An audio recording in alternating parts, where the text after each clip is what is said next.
Velkommen og god aften. Tusser, også kaldt Bufonidae, også kaldt Bufo, er en af de mest almindelige padder i Danmark. En tusse ligger i dvale om vinteren.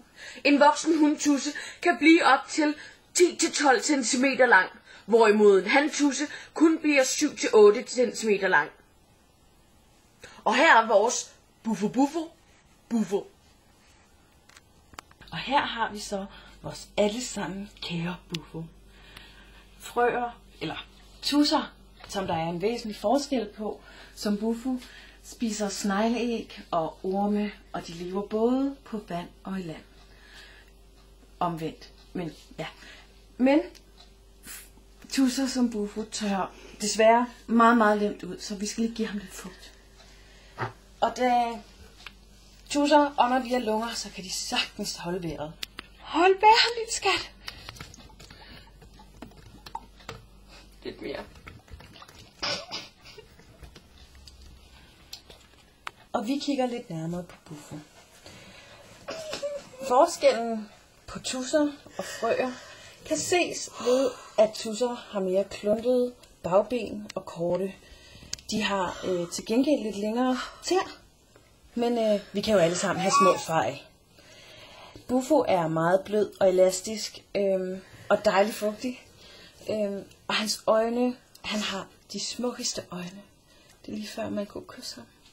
Men det gør vi ikke. Bortset fra det, så synes jeg, vi skal gå tilbage til vores reporter, Charlotte, for at få lidt mere nyttig information. Så kigger vi tilbage til Bufo senere.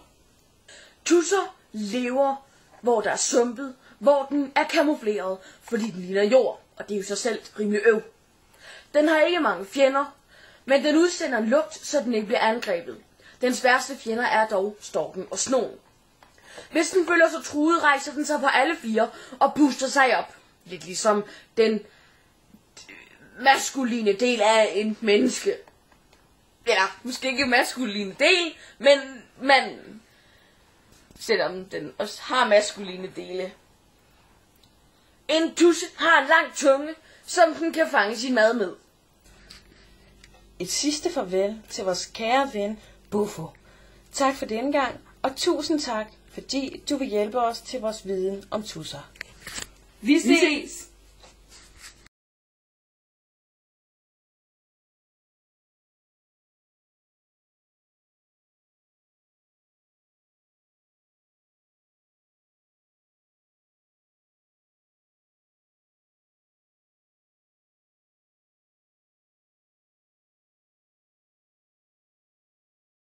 Jeg, Charlotte Nielsen, som ikke må snakke så højt, har fundet levende bevis på hvad?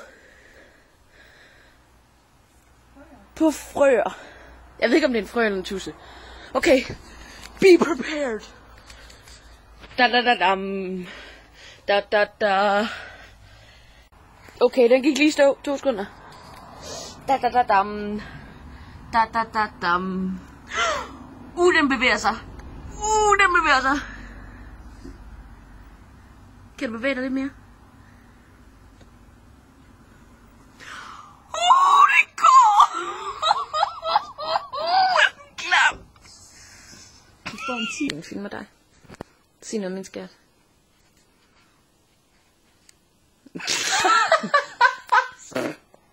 Du ødelægger den allerede nu. Nå, du var begyndt. Jeg troede, du Okay, så. God aften og velkommen. Tusser. Jeg kan ikke læse en skid igen nu. Ej, det er røvigt. Det vil sige, at hantussen er under tøflen af hundtussen. Ja, og det er jo herligt. Fordi den det gør den så heller ikke.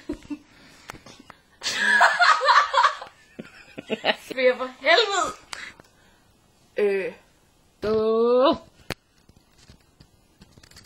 Det smager lys på, vel?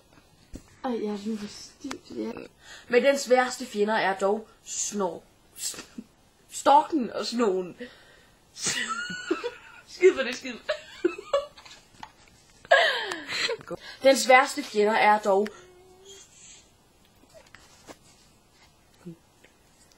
storken og snogen. Dysten føler sig troet regn.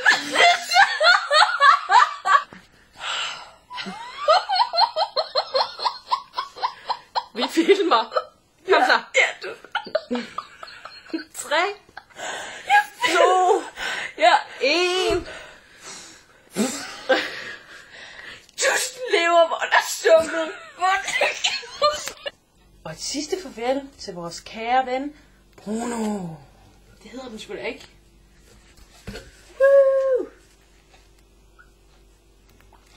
Vi skal sige et eller andet der.